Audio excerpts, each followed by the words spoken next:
All right, let's talk about something you probably don't think about much, drinking straws. But believe it or not, a recent presidential executive order has thrown this simple, everyday object right back into the headlines. And it's a wild story, really, full of politics, policy, and, yeah, a whole lot of passion.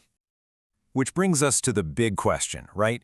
How on earth did a simple drinking straw become a presidential issue? I mean, seriously. To really get what's going on with this executive order, we've got to rewind a bit and look at the crazy journey of the straw itself. Okay, so the official document at the center of this whole thing is Executive Order 14,028. It was signed on February 10th, 2025, and the title pretty much gives the game away: Ending Procurement and Forced Use of Paper Straws. And let's be clear, this isn't just some friendly suggestion. It is a major policy change with a, let's say, very specific goal. So what does it actually do? Well, in a nutshell, it tells the entire U.S. federal government to stop buying paper straws, period. But it also goes a step further and completely reverses older policies that were trying to get rid of plastic straws in places like government buildings and our national parks. All right, so we know what the order does. Now we've got to dig into the why.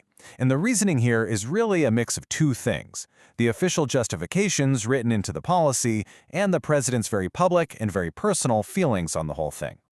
And you don't have to guess how he feels. When he signed the order, President Trump made his position crystal clear. And this isn't some new opinion for him. For years, he's been saying paper straws just don't work, that they fall apart. You get the idea. And this is where that personal opinion becomes official government policy. If you actually read the executive order, it lists out all these reasons. It says paper straws are non-functional, they're more expensive, and even that they might have chemicals that are bad for you. The order literally calls the anti-plastic straw movement an irrational campaign. So yeah, the language is pretty strong. Now, this is absolutely crucial to understand. This order didn't just come out of nowhere. It is a direct 100% reversal of a policy from the previous administration. Back in 2024, the Biden administration put a plan in place to get rid of all single-use plastics in government agencies by 2027. This new order, it completely undoes that. It's a huge shift. Okay, to really get why this is such a big deal, we need a little backstory. The whole debate, which some people have called the straw wars, has been heating up for more than 10 years now. So let's take a quick look at how this tiny little object got so important. So things really started picking up around 2011. But the moment everything changed, that was 2015. You probably remember it, that heartbreaking viral video of a sea turtle with a straw stuck in its nose. That video basically turned the plastic straw into the poster child for ocean pollution overnight, and that huge public outcry led to real changes, which eventually led to that 2024 federal policy, the one this new order just threw out. And look, this wasn't just talk. You can see the actual impact right here. Just look at these numbers. In only 5 years, between 2017 and 2022, the market for plastic straws in the U.S. plunged from almost 100% down to about 75%. I mean, that is a massive drop, and it was pretty much all driven by people demanding change. But it wasn't just about the environment. The straw also became this potent political symbol. Back in 2019, the Trump campaign saw an opening here and started selling their own branded plastic straws. And get this, it was a huge hit. They raised almost $500,000. Just like that, the humble drinking straw went from being just a utensil to a political statement and a fundraising machine. So as you can probably guess, an executive order this loaded with symbolism did not fly under the radar. Nope. The reaction was instant, and it was completely divided, really shining a light on the deep cultural divides this whole issue pokes at.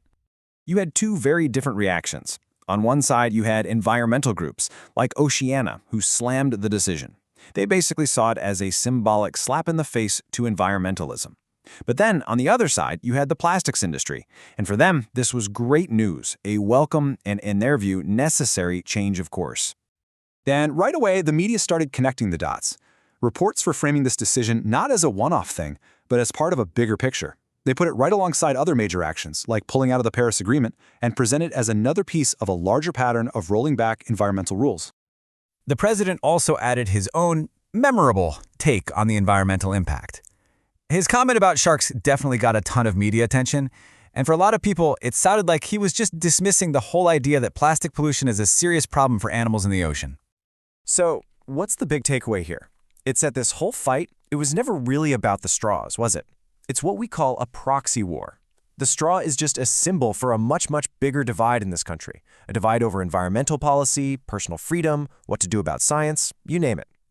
And that really leaves us with one final thought. When we're all arguing so passionately about something as simple as a straw, what are we really arguing about? Is it actually about the environment? Is it about personal freedom, political identity, or is it something else completely? It's kind of wild, right? Such a small object, but it asks some really big questions. That's all for this one.